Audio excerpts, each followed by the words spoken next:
September 1942. North Atlantic. The endless gray waves stretched as far as the eye could see, broken only by the occasional silhouette of a convoy of American cargo and troop ships.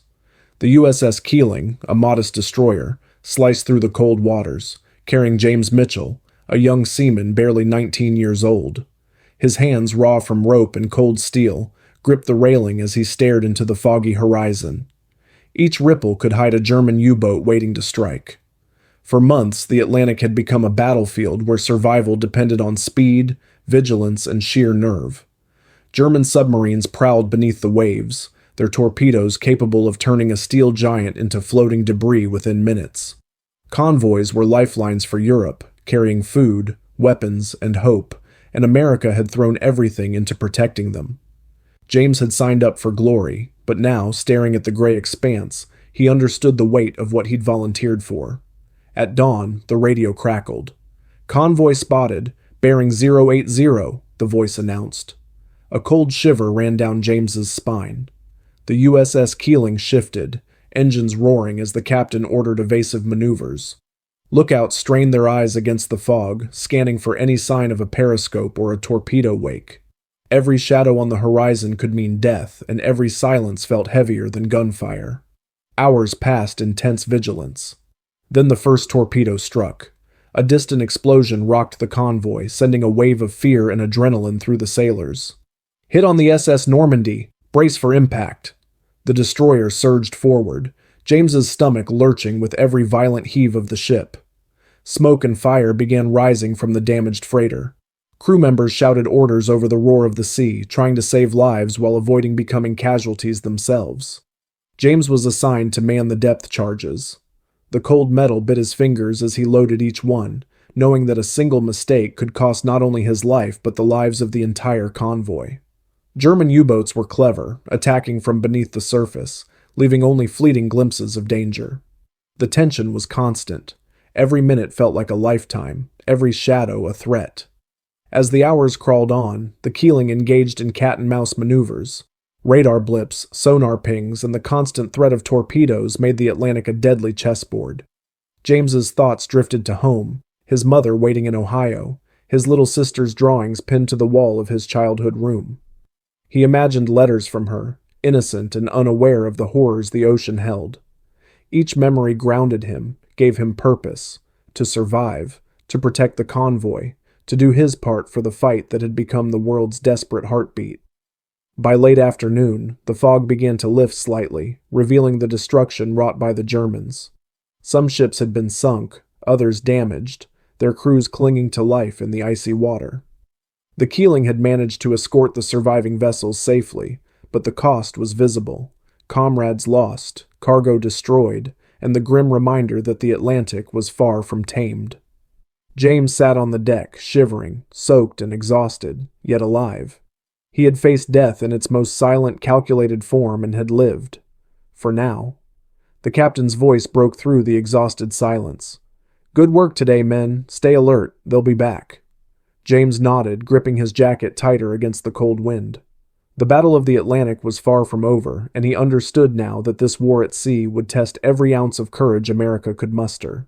But he also knew something deeper, that every convoy delivered, every life saved was America striking back, one wave at a time. The night fell like a heavy curtain over the Atlantic.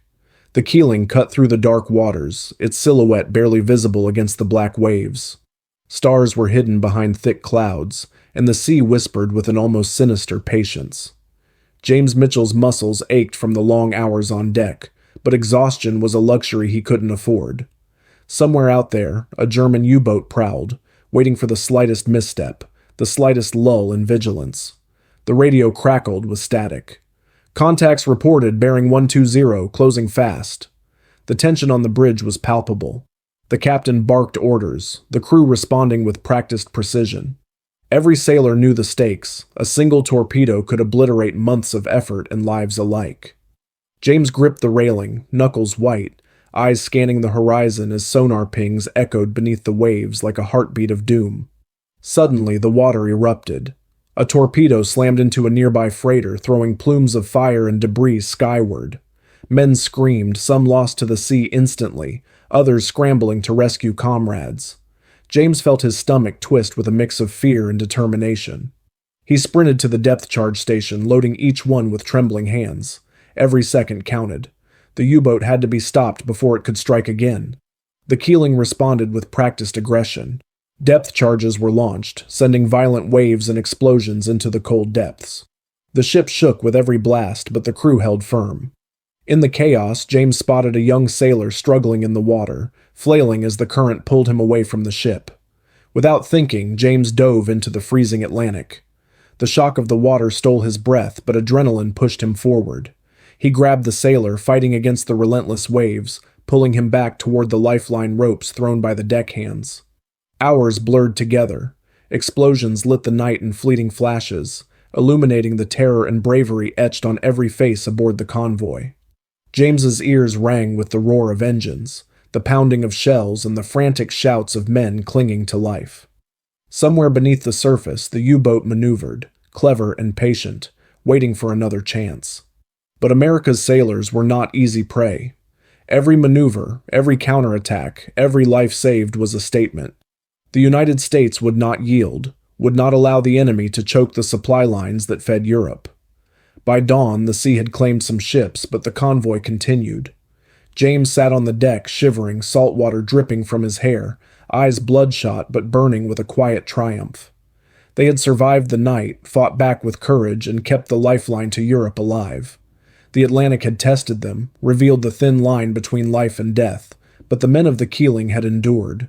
The captain's voice echoed across the deck. "We made it through, for now, but the fight continues. Stay ready." James nodded, knowing the warning was not idle. The Battle of the Atlantic was far from over.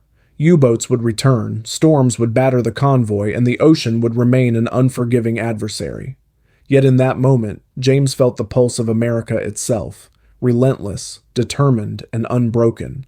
Every convoy delivered, every sailor saved, every enemy thwarted was America asserting its will on the vast, dangerous sea. As the sun rose, turning the gray waves into sheets of silver, James allowed himself a brief smile. He had seen death, felt fear, and faced the raw power of the ocean and enemy alike. But he had also witnessed courage, teamwork, and the unyielding resolve of men who carried a nation on their shoulders. The Battle of the Atlantic would rage on, but today, the Americans had struck back, one ship, one sailor, one wave at a time. James looked to the horizon where the fog still lingered, knowing that tomorrow would bring more danger. But he also knew something stronger. The spirit of America was with them, guiding every hand, steadying every heart, and turning the fearsome Atlantic into a proving ground of courage and resilience.